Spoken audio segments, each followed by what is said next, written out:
जय हिंद, नमस्कार सभी प्यारे साथियों का आपका स्वागत है अपने YouTube channel GK by Ajay sir में। देखो भाई, आपा भारतीय इकोनॉमिक्स की क्लास का जो है वो वादा किया था आपसे कि करवाएंगे, बिल्कुल निःशुल्क करवाएंगे कोर्स, है ना। और इसमें मैंने एक क्लास पहले डाल दी है, उसमें थोड़ी बहुत जानकारी, सामान्य सी जानकारी जो है वो बताई थी। सिलेबस के बारे में डिस्कस किया था। देखो, आपके रीट एसएसटी मेंस के अंदर पहला जो टॉपिक दे रखा है, भारतीय अर्थव्यवस्था। और उससे पहले टॉपिक के अंदर कुछ टॉपिक दे रखे हैं, जैसे एक भाग हो गया भारतीय अर्थव्यवस्था। फिर उसके अंदर अनेक जो है वो टॉपिक दे रखे हैं।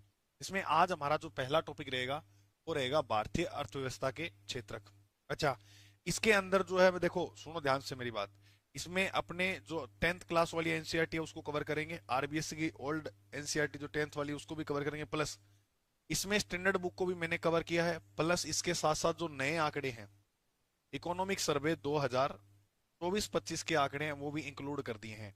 तो मतलब अब आपको बार बार कहीं इधर उधर पढ़ने की जरूरत है नहीं होगी।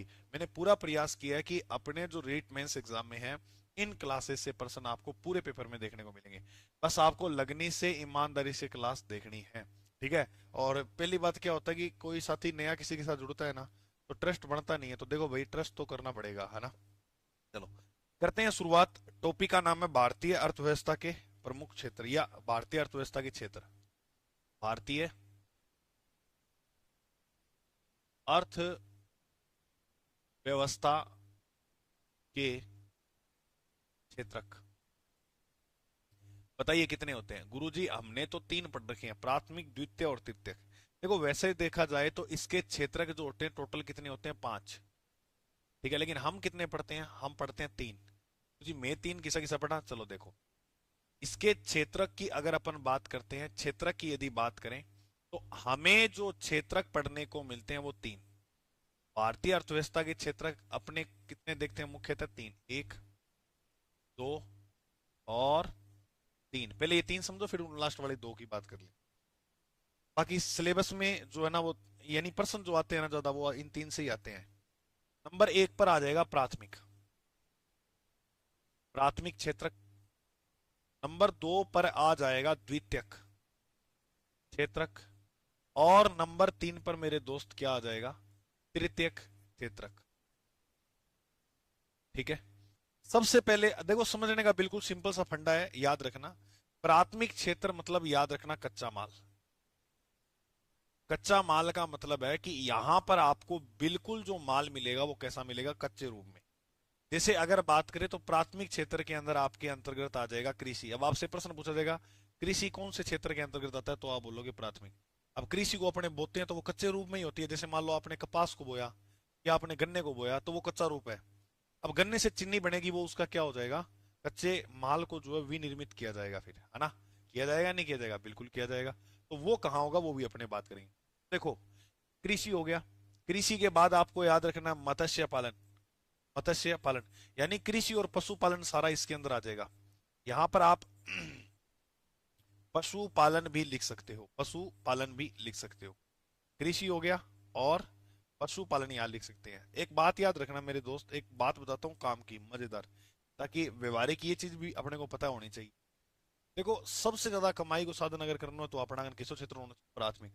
लेकिन प्राथमिक क्षेत्र जब फायदा है जब खुद की स्वयं की भूमि हो। अब मान के चलो आपके पास बहुत बड़ी, यानी प्राथमिक क्षेत्र में एक बड़ा एरिया चाहिए प्राथमिक क्षेत्र खोलने के लिए, है ना। अब जैसे आपके पास बहुत बड़ा क्षेत्र है, वहां आप कृषि कर रहे हो, कृषि बो रहे हो, है ना। तो उस उधर आपको जो है लाभ देखो कितना देखने को मिले। अब जैसे उदाहरण के लिए देखिए, जैसे मत्स्य पालन है, भाई साहब कितनी कमाई होती है मत्स्य पालन में। अब मछलियां पकड़ पकड़ के आप लाए, है ना। और यहाँ पर मान लो आपने ये पूरे तालाब बना दिए यहाँ पर मछलियां पालने के।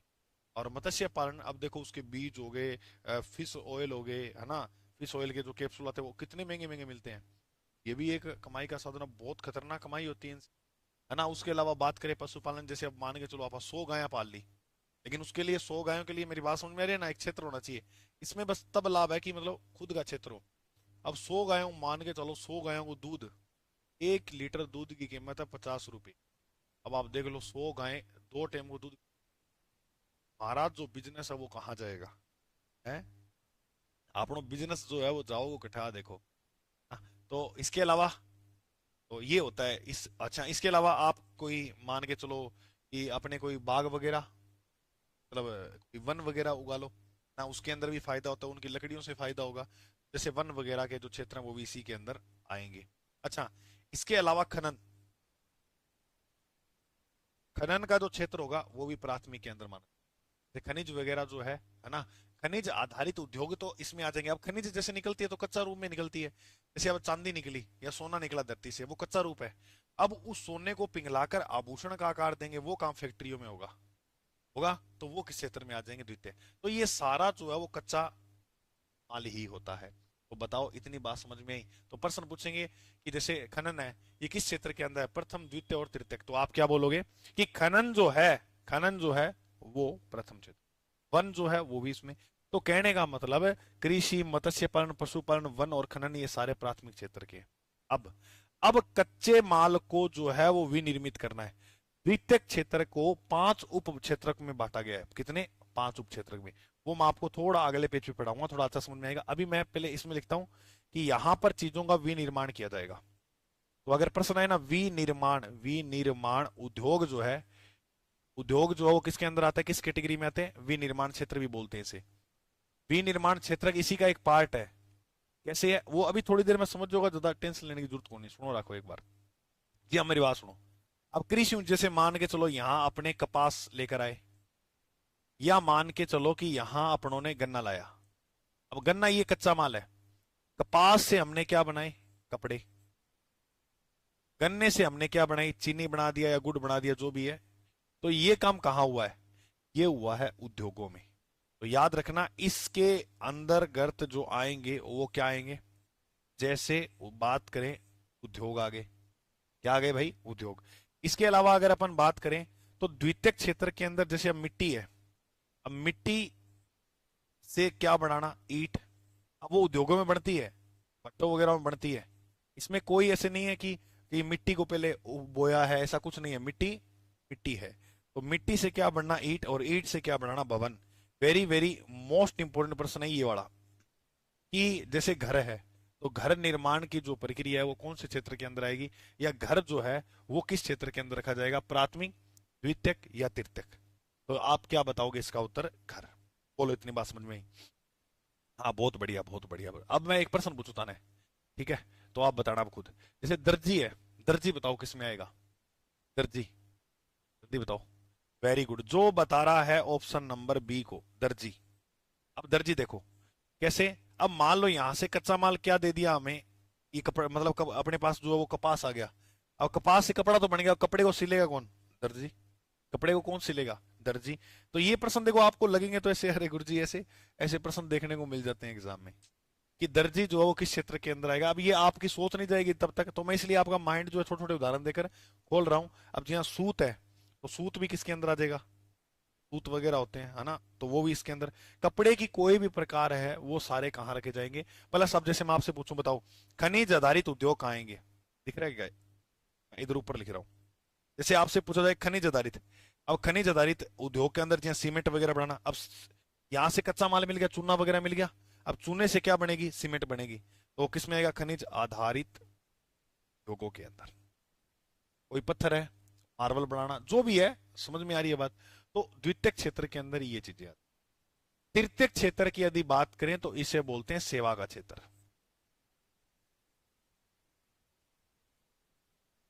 इसे क्या बोलते हैं? सेवा का क्षेत्र। अभी देखो, यहां पर अपनों ने कच्चा माल तैयार किया, कच्चा माल तैयार करके उसके कपड़े बना दिए। अब कपड़ा जो है उसको भेजा जाएगा जनता के पास, लोगों के पास। तो वो किसके माध्यम से भेजेंगे? तो सेवा करेंगे परिवहन या संचार के माध्यम से। परिवहन या संचार, इसके माध्यम से हम जो है वो कपड़ा पहुंचाएंगे किन के लोगों के पास। एक बात याद रखना आप, जैसे एक प्रश्न आता है डाक सेवा, वो किस में आएगा? तो वो भी सेवा क्षेत्र में। अब डाक सेवा है, ये सेवा ही तो है एक, है ना? जैसे डाक सेवा होगी, तो डाक सेवा, सेवा कैसे है गुरुजी? जैसे मेरी एक बात, इतने उदाहरण है सीआरटी में मिलेंगे नहीं आपको। कितना माइंड, मतलब बढ़िया शानदार तरीके से हम चीजों को पढ़ रहे हैं। तो थोड़ा ध्यान से इन क्लासों को आप कंटिन्यू देखना, पूरी मैं प्ले लिस्ट बढ़ा दूंगा अलग से। जब जीके भाई अजय सर आप चैनल ओपन करोगे तो प्ले लिस्ट में जाओगे ना, तो जैसे मैंने आपको वर्ल्ड जियोग्राफी पढ़ा रखी है ना, रीट एसएसटी वालों को एक बार क्लास देखना, मजा आ जाएगा मेरे दोस्त, पूरा, है ना, शानदार तरीके से तैयार किया गया। अब डाक सेवा है, देखो डाक सेवा वगैरह हो गया, रेल क्षेत्र हो गया, डाक रेल, और एक और था, डाक हो गया, रेल क्षेत्र हो गया, और एक ये सेवा का क्षेत्र हो गया, ठीक है। ये सारे इसी के अंतर्गत आएंगे। अब क्या था कि जैसे डाक, डाक क्षेत्र भी जी हाँ, मान ले आपने पहले क्या, एक संदेश पहुंचाना होता था ना किसी को, तो व्यक्ति खुद जाया करता था, जाकर क्या करता था कि भाई ले भाई मेरी सिस्टर की शादी है, मेरे भाई की शादी है, मेरी खुद की शादी है, तो आपको आना होगा। अब चाहे वो रिश्तेदार का सफर जो है वो इतना दूर रहता हो कि 3 दिन का सफर तय करना पड़े, तो भी वो वहां जाया करता था उसे कहने के लिए, ठीक है। और फिर धीरे धीरे ये व्यवस्था आई, ला डलोजी ने काम बढ़िया किया ही था रेल क्षेत्र में, और इसके अलावा बात करें तो सेवा क्षेत्र इसमें, डाक क्षेत्र में, डाक सेवा में, ठीक है। और फिर हुआ ये कि उसके बाद जो है वो लोग जो है पत्र के माध्यम से एक दूसरे को, यानी खुद नहीं जाना होता था, जिससे लोगों को, जब वो अपने काम धंधे में लगे रहते थे, वो डाकिया को दे देते थे कि डाकिया रे मारो कागज लिख जा, लिखूं परवानो मारे साजन ने, तो वह साजन ने जो है कागज लिख के दे दी। तो फिर साजन भी आगू के जवाब देतो, काम सूरज मल, काम नवल गढ़, लिखूं परवानो मारे, तो बा आगे भी ने भेज दी थी साजन ने लिखे। तो ई टाइप हूँ सेवा चाली। फिर धीरे धीरे थे थान ठाई है कि इंटरनेट आया, तो इंटरनेट जितनी सेवा थान ठाई है। फिर अब देखो थे एक, मतलब मैं आपको पढ़ा रहा हूँ, आप इतनी दूर बैठे हो, है ना, तो ये भी एक सेवा ही है। अच्छा, तो सेवा में याद रखो, परिवहन संचार आओगे, डाक सेवा होगी, शिक्षक, शिक्षा इसके अंदर नहीं आएगी, शिक्षक इसमें आएगा। तो शिक्षा किसमें आएगी, शिक्षा आएगी चतुर्थ से, चतुर्थ क्षेत्र के अंदर, ठीक है। तो परिवहन, संचार, डाक सेवा, शिक्षक, डॉक्टर आ गया, डॉक्टर भी सेवा ही देता है भाई, है ना। डॉक्टर हो गए, डॉक्टर, इंजीनियर हो गए, इंजीनियर, ये सारे क्या देते हैं, इंजीनियर, ये सेवा ही तो देते हैं।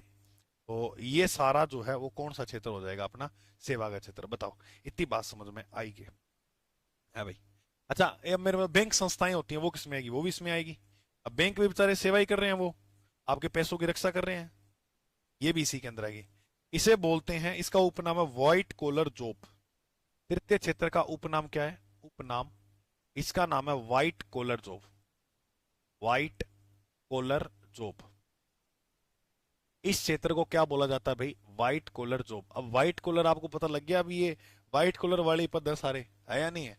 व्हाइट कॉलर मतलब ये मेली नहीं होती, अब बेचारा एक मजदूर दिहाड़ी करता है तो वो तो कपड़े मेले कर लेता है, बैंक में कोई व्यक्ति काम करेगा तो उसको, है ना, तो वो कपड़े मेले, इसलिए इनको व्हाइट कॉलर जॉब बोलते हैं तृतीय क्षेत्र की।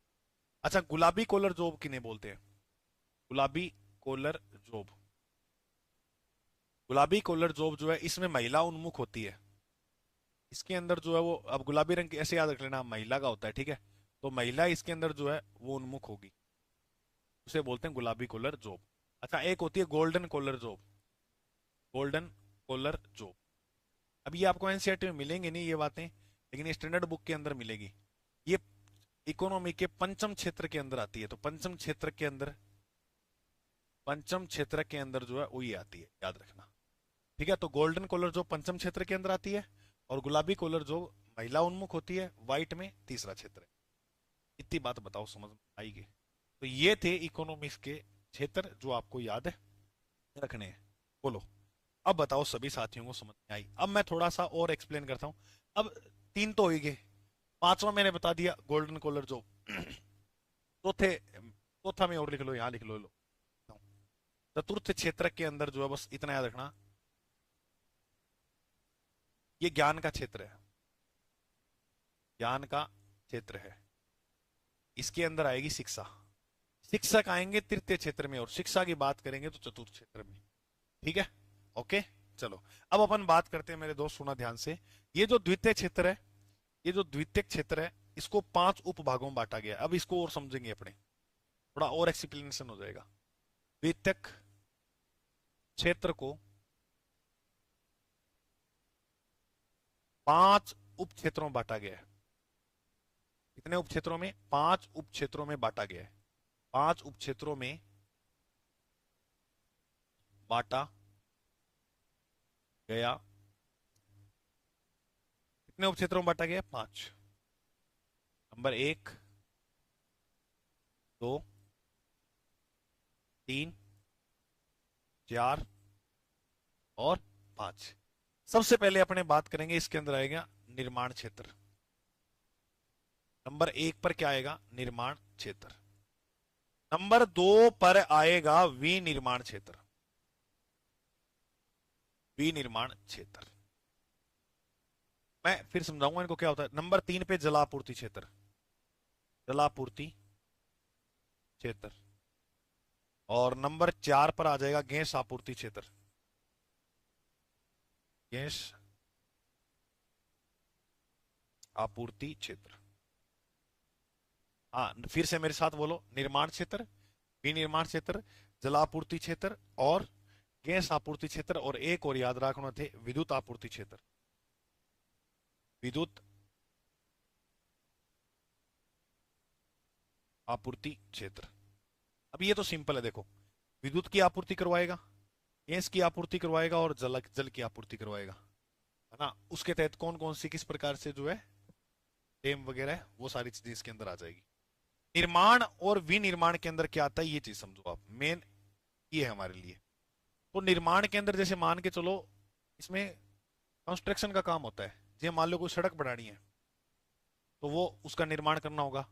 कोई ब्रिज बनाना है, ब्रिज बोले तो कोई पुल बनाना है, तो उसके अंदर किसका काम होगा?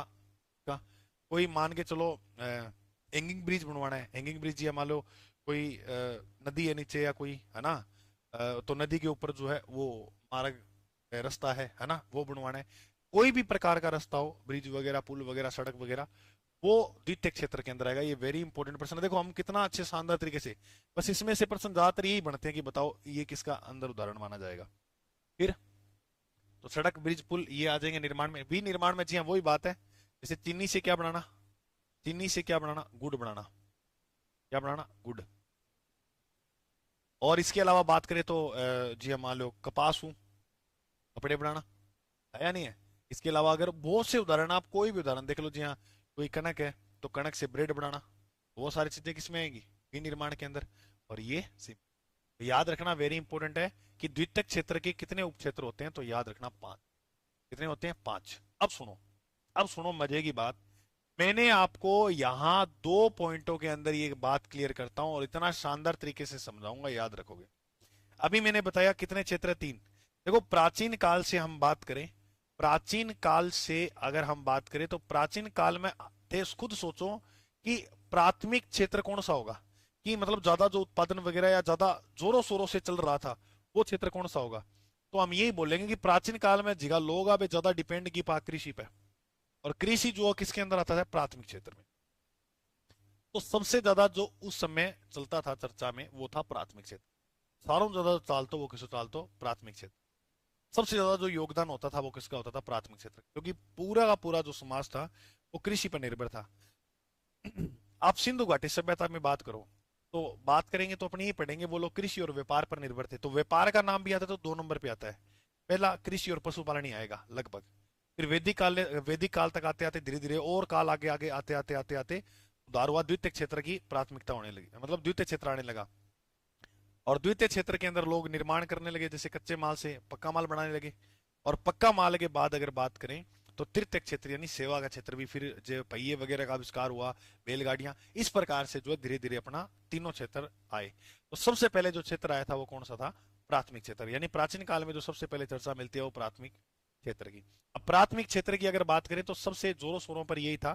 तो 3 क्षेत्र मैंने बताए हैं, 3 क्षेत्र मैंने आपको जो बताए हैं। तो मैं स्वतंत्र प्राचीन काल से स्वतंत्रता तक की अगर बात भी बताऊं ना, स्वतंत्र भारत की अगर बात बताऊं, तो उसमें भी क्या स्ट्रक्चर था?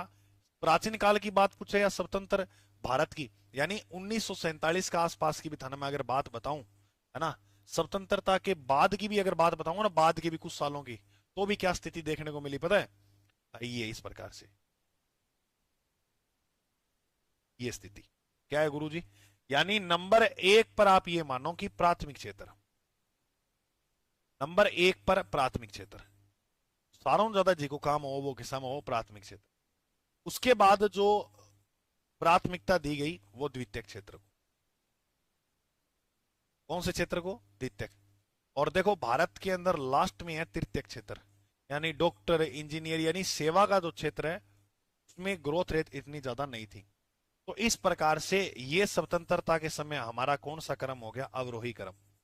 अवरोही नाम बड़ा है तो अवरोही क्रम का मतलब होता है, अवरोही क्रम का मतलब होता है बड़े से छोटे की ओर। अवरोही नाम बड़ा है तो बड़े से छोटे की ओर। और अगर यहां से ऊपर की ओर जाएंगे तो यह क्रम कौन सा हो जाएगा, आरोही। आरोही नाम छोटा है तो छोटे से बड़े की ओर, छोटे से बड़े की ओर जब हम चलेंगे तो वो कौन सा क्रम हो जाएगा, आरोही। तो स्वतंत्रता के समय ये स्थिति चाहिए, अवरोही क्रम में पूछे चाहे आरोही में। अवरोही में पूछेंगे तो प्राथमिक क्षेत्र पहले, फिर द्वितीयक, फिर तृतीयक, सेम इसी प्रकार से था, पहला दूसरा तीसरा। लेकिन 1973 74, 1973 74 से 2014 तक की बात करें, 2013 14 तक की बात करें तो भाई बहुत बड़ा परिवर्तन देखने को मिला। और वो बदलाव ये था कि योगदान जो है वो सीधा तृतीय क्षेत्र एक नंबर पे आ गया। कि सबसे ज्यादा जो योगदान होने लगा इकोनॉमिक्स में वो किसका होने लगा, तृतीय क्षेत्र का, फिर द्वितीय का, और यहां पर प्राथमिक क्षेत्र लास्ट में आ गया। प्राथमिक क्षेत्र जो था वो लास्ट में। अच्छा ये कैसे होता, कैसे निकाला जाता है जी, मान लो कोई देश की अर्थव्यवस्था वह 100% है पूरी, ठीक है, तो उसमें से ये ऐसे निकाला जाता है कि तीन क्षेत्र है, कि प्राथमिक क्षेत्र, द्वितीय क्षेत्र और तृतीय क्षेत्र। जैसे प्राथमिक क्षेत्र जो है वो 20 कमा के दे रहा है, तृतीय क्षेत्र 30 कमा के दे रहा है, और तृतीय क्षेत्र से हमें जो मिल रहा है वो कितना योगदान मिल रहा है, 50। तो सबसे ज्यादा जो योगदान है वो किसे मिल रहा है, तृतीय। तो ऐसे में तृतीय क्षेत्र जो है वो पहले नंबर पे आ जाएगा। तो यहां 1973 74 के बाद हमें क्या देखने को मिला कि तृतीय क्षेत्र जो है वो एक नंबर पे हुआ, और द्वितीय आज भी वही है। द्वितीय क्षेत्र जो है वो आज भी वही है, द्वितीय क्षेत्र का योगदान 2 नंबर पे आ गया।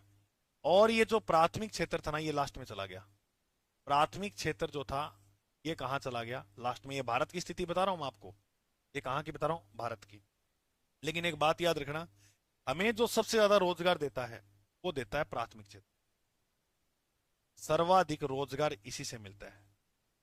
सर्वाधिक जो रोजगार मिलता है, रोजगार वो मिलता है अपने को प्राथमिक क्षेत्र। और प्राथमिक क्षेत्र आपको ज्यादातर विकासशील देशों में देखने को मिलता है। विकासशील, जैसे भारत जो है वो विकासशील देश है। विकसित जो देश होते हैं उसमें तृतीय क्षेत्र की भूमिका अच्छी होती है।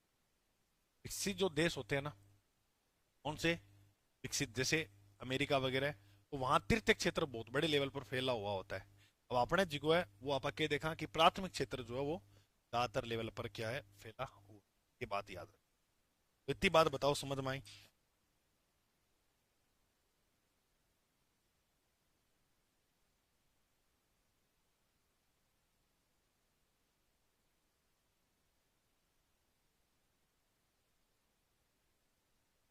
तो बोलो। और अगर आप आज भी देखा तो 46 पॉइंट आपने 1% जो जनसंख्या पॉपुलेशन नवीन आंकड़ों में वो आपने कृषि पर निर्भर है, यानी प्राथमिक क्षेत्र। कितनी निर्भर है कृषि पर, 46.1%। ये नवीन इकोनॉमिक सर्वे के अनुसार है। 46.1 जो पॉपुलेशन है बाकी पर निर्भर है आज भी कृषि पर। अब बात याद रहा, ठीक है। तो ये था 1973 74 में। अब देखो प्रश्न क्या पूछेगा, 73 74 के बाद पूछे पूछे तो अवरोही क्रम में आप ये बताओगे, ये अवरोही क्रम में बताओगे कि पहले गुरुजी तृतीय क्षेत्र था, और फिर द्वितीयक, और फिर तृतीयक, है ना। और इससे पहले की बात पूछे तो पहले प्राथमिक क्षेत्र, पहले योगदान ज्यादा किसका हुआ करता था, प्राथमिक का, फिर द्वितीय का हुआ, फिर तृतीय का। और अब देखें तो तृतीय का ज्यादा है। अभी मैं पढ़ाऊंगा आपको कि तृतीय का जो योगदान है वो किस प्रकार से कितना। 2000, देखो 23 24 का जिगा आंकड़ा है बे ही पढ़ाऊंगा आप, 24 25 का सॉरी, फिर उसमें आपको आइडिया हो जाएगा कितना है योगदान। चलो अब हम पढ़ते हैं इनका योगदान। तो अ, भारतीय इकोनॉमिक सर्वे के अनुसार, ये सर्वे कौन सा है, 2024 25, ठीक है, इसका सर्वे है। तो वही बात लिखो जैसे मैंने अभी आपको पढ़ाया कि सबसे ज्यादा जो योगदान है वो किस क्षेत्र का है, सेवा के क्षेत्र का।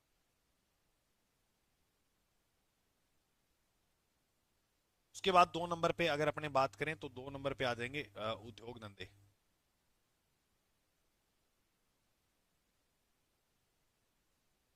और 3 नंबर पे आ जाएगा कृषि क्षेत्र।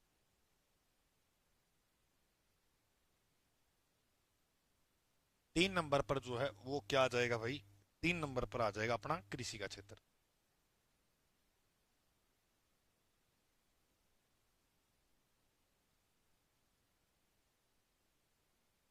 3 नंबर पर कौन सा आ जाएगा? कृषि।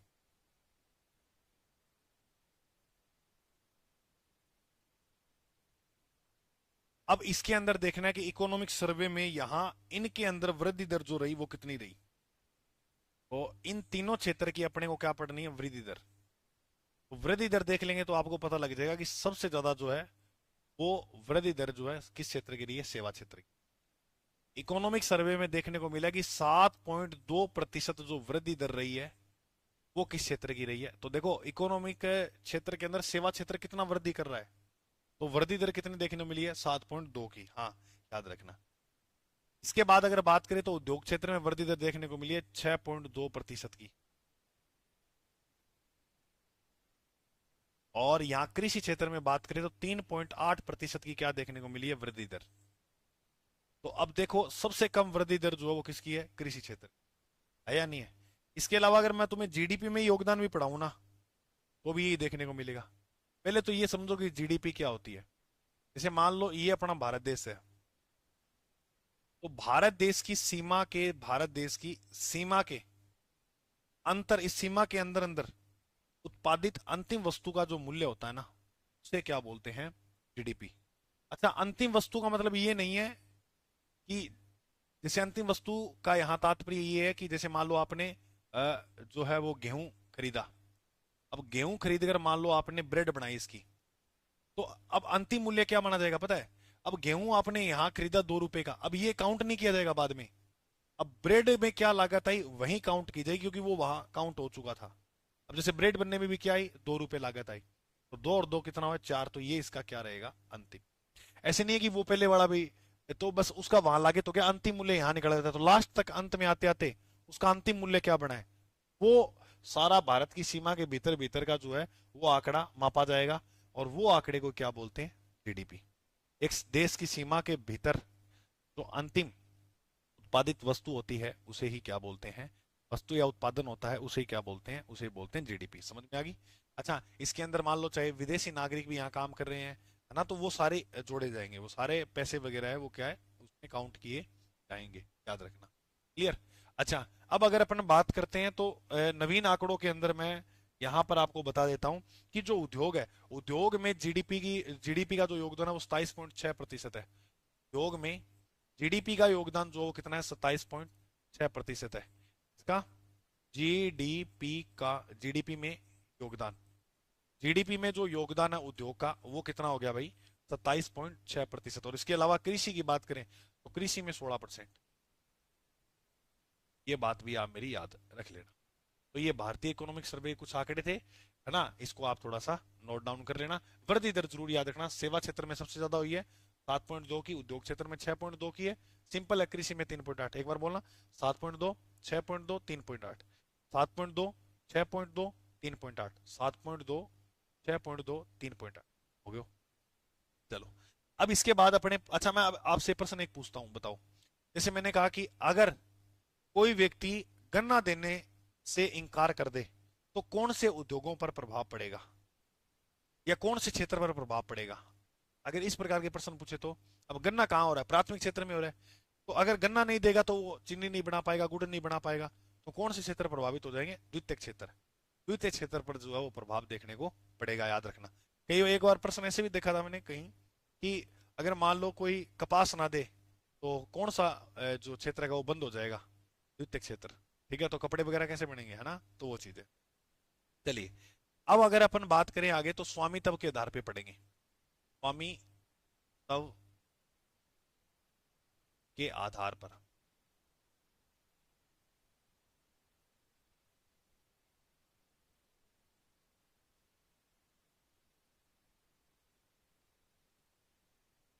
स्वामित्व के आधार पर क्षेत्र को 3 भागों में बांटा जाता है। क्षेत्र को कितने भागों में बांटा गया? 3। 1, 2 और 3। स्वामित्व के आधार पे अगर बात करें तो कितने भागों में देखेंगे? 3। इसमें सबसे पहले आएगा सार्वजनिक क्षेत्र।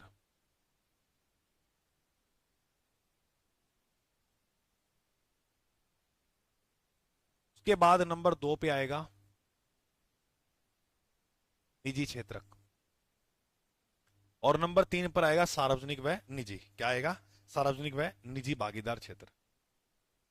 सार्वजनिक व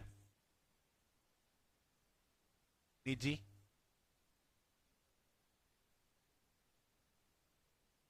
भागीदार क्षेत्र।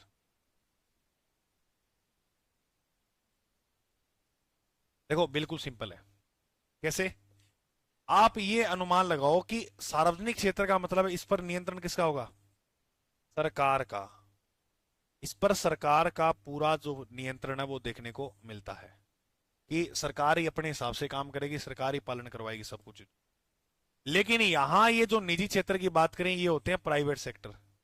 ठीक है, इसके अंदर एक व्यक्ति की बात कर सकते हैं, है ना? यानी व्यक्ति भी कौन सा? निजी। निजी व्यक्ति या कोई निजी संस्था है, संस्था द्वारा जो है इसका क्या किया जाता है? संचालन किया जाता है। संचालन किया जाता है, उसे क्या बोलते हैं? उसे बोलते हैं निजी क्षेत्र। निजी मतलब खुद की जेब, आप व्यक्तिगत स्तर पर लगाओ या कोई अपनी एक संस्था है उसके हिसाब से अपने पैसे लगा रहे हैं, वो कौन सा हो जाएगा? निजी क्षेत्र। और तृतीय क्षेत्र के अंदर बात करें तो देखो इसमें सरकारी नियंत्रण तो होता है, सरकारी नियंत्रण होता है, लेकिन नियंत्रण होता है, लेकिन ये जो कार्य है वो निजी सेक्टर द्वारा जो है वो करवाए जाते हैं।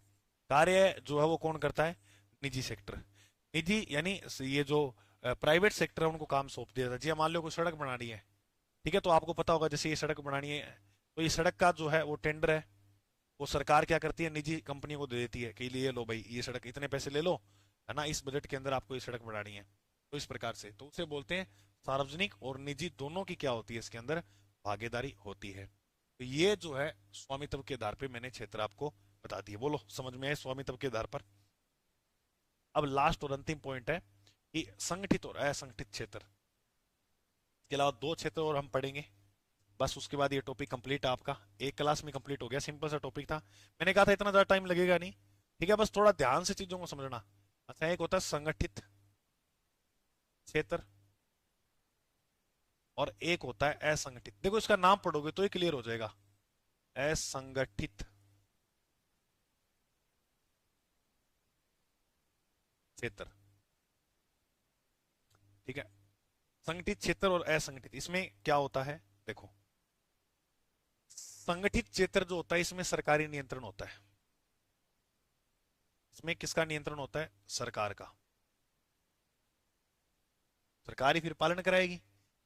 अब ये सरकारी क्षेत्र से बाहर होता है, सरकारी नियंत्रण। देखो कंपैरिजन में पढ़ेंगे, बिल्कुल सिंपल है। नियंत्रण से क्या होता है? ये जो है वो बाहर होता है, सरकारी नियंत्रण से क्या होता है? बाहर होता है। ठीक है, अब सुनो बात ध्यान से। इसमें जो समय है, समय अवधि वो नियमित होती है। समय अवधि नियमित होती है।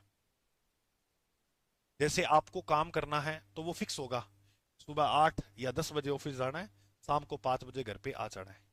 तो समय अवधि जो है वो क्या होती है? आपकी फिक्स होती है इसके अंदर। ठीक है ना? हाँ, तो एक तो याद रखना समय अवधि फिक्स होती है, हाँ बिल्कुल।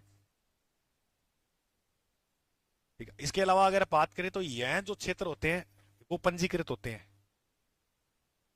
यह पंजीकृत क्षेत्र होते हैं क्योंकि सरकार द्वारा जो है इनका नियंत्रण होता है, तो सरकार द्वारा जो है पालन किया जाता है बातों का। तो सरकार द्वारा जो है वो शर्तें के मद्देनजर रखते हुए इनको लाइसेंस वगैरह दिया जाता है कि भाई इन शर्तों के तहत जो है वो आप काम करोगे। इस क्षेत्र के अंदर आपको जो है वो वेतन भी अच्छा मिलता है, वेतन भी तय होता है। अच्छा, अगर आप कोई अवकाश ले लेते हो तो अवकाश के दौरान वेतन भी नहीं कटता है, और अवकाश के दौरान जो है वो वेतन में कटौती भी नहीं होती है, वेतन में कटौती नहीं होती है। ये संगठित क्षेत्र है। इसके अलावा बात करें तो यहाँ पर आपको चिकित्सा सुविधा मिलती है, चिकित्सा की सुविधा भी मिलती है, वो भी फ्री, है ना। जैसे आप जो है वो आपको कार्ड दिया जाता है ना सुविधा, तो उसके अंदर आप दवाई वगैरह जो है वो ले सकते हो फ्री में, है ना। तो चिकित्सा की सुविधा मिलती है। इसके अलावा पेंशन मिलती है आपको, क्या मिलती है? पेंशन वगैरह मिलती है। तो ये संगठित क्षेत्र एक। अच्छा, अगर यहाँ पर आपको एक्स्ट्रा लोड दिया जाता है, एक्स्ट्रा काम दिया जाता है, तो उसका वेतन भी अलग से दिया जाएगा। तो इस प्रकार के ये जो क्षेत्र है, ये आपका क्या है, संगठित क्षेत्र है। बहुत सहायता मिलती है। तो एक सरकारी बंदे को देख लो आप, क्या क्या जो है सरकार नियंत्रण में अगर कोई काम करता है, कोई बैंक में लगा है, तो उसको क्या क्या सेवाएं दी जाती है, वो सारा किस में आएगा, संगठित क्षेत्र के अंदर। अब असंगठित में इसका उल्टा कर दो, समय अवधि, यहाँ कोई समय अवधि तय नहीं है, समय अवधि तय नहीं है। अब जी मान लो कोई मजदूर है, कोई बेचारा जैसे मजदूर है, अब बस इस उदाहरण से आप सारा ये टॉपिक समझ जाओगे। अब वो बेचारा मजदूर है, सुबह 8 बजे आता है ना। अगर मान लो अब कोई काम ऐसा हो जाए कि उनको छत भरनी है, तो बेचारे दोपहर में भी रेस्ट नहीं करते हैं। ठीक है, इसके अलावा शाम को भी कई बार वो मसाला पड़ा रहता है, तो बेचारे लेट तक लगे रहते हैं।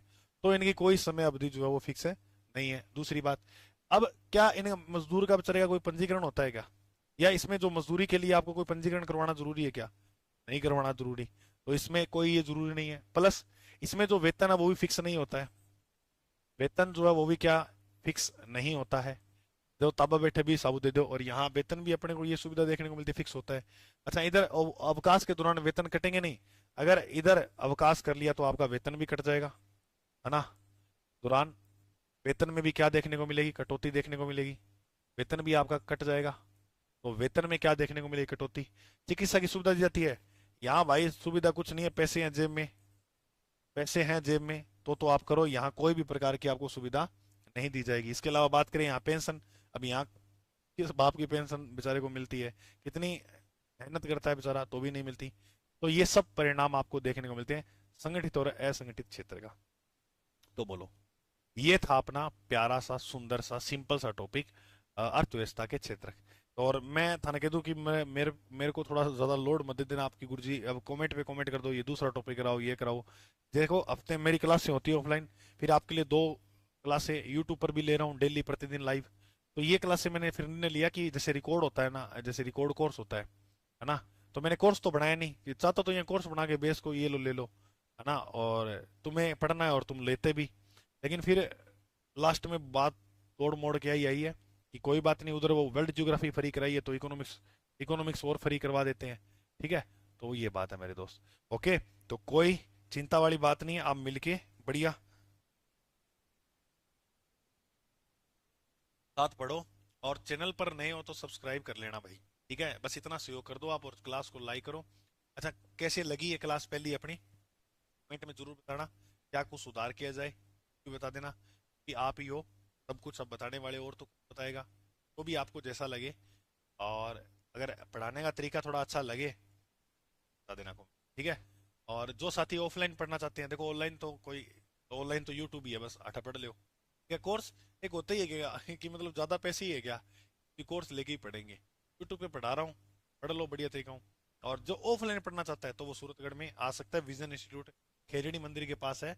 यहाँ ये मैं मोबाइल नंबर दे रहा हूँ, 98 72 41 84 53। विजन इंस्टीट्यूट के जो है मोबाइल नंबर है। विजन इंस्टीट्यूट जो है वो आपको सूरतगढ़ के अंदर देखने को मिलेगा। ठीक है, यहाँ पर मैं स्पेशल जीके के जो है वो ऑफलाइन बैच जो है वो चला रहा हूँ। ठीक है, सूरतगढ़ अपना गंगानगर में। ठीक है, तो थाने है वो, ऑफलाइन पढ़ना है तो मोस्ट, ऑनलाइन फिर यूट्यूब पढ़ ही रहे हैं। ओके, तो ये आपको जो है वो मैंने करवाया, तो बस यूं बात थे मान के चलो, ये बढ़िया तरीके से पढ़ लो, तैयार कर लो। और करंट फिर अपने थोड़ा बहुत पढ़ेंगे ही, उसमें कवर कर लेंगे। बाकी मैंने ये आंकड़े भी मैंने 2024-25 वाले यहाँ दिखा दिए, क्या ग्रोथ रेट रही थी, वृद्धि जो दर रही, वो भी मैंने आपको बता दी, डाउन कर लेना। ठीक है मेरे दोस्तों, ओके, चैनल को सब्सक्राइब कर लेना। ठीक है, जय हिंद, जय भारत, खुश रहो, मस्त रहो, मुस्कुराते रहो, मिलते हैं अगली क्लास।